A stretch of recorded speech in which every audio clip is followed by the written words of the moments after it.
Hi, I'm David. Let's look at this problem. We're given the indefinite integral of cosine 2x times times cosine 6x with respect to x.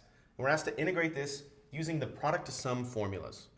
Well, there are product to sum formulas in your textbook, and one of them, the one that we're going to use now, is the one that involves cosine mx times cosine nx, where m and n are some numbers multiplied by x. So in this case, we've got 2x and 6x.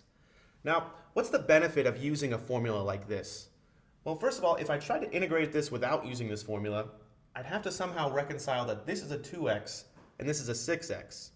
I could try to get everything in terms of 2x, but I'd have to use some pretty complicated identities to do that.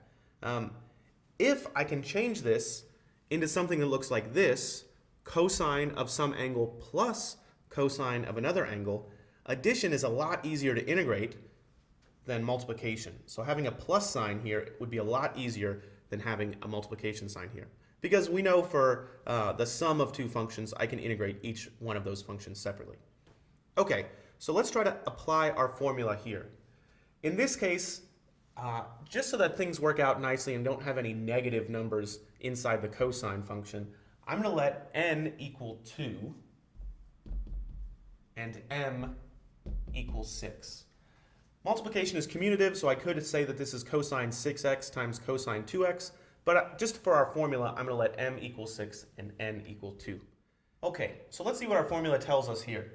I can rewrite this as the integral. Well, our formula says it's 1/2 times cosine of,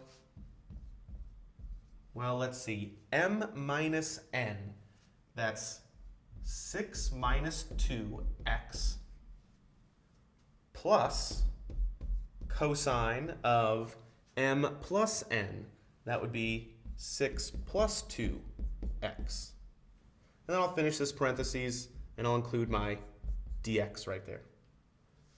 Okay, so let me rewrite this a little bit because it doesn't necessarily look nicer right now, but it actually is.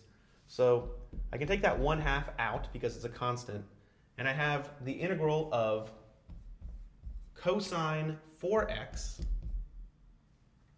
plus cosine 8x with respect to x.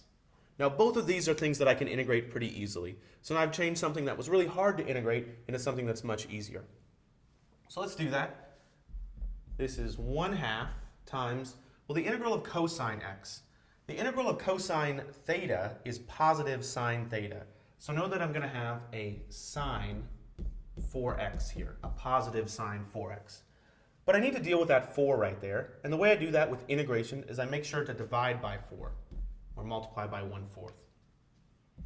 Similarly, the integral of cosine 8x is going to be sine 8x divided by 8. And then finally, I'll have a plus c, an arbitrary constant.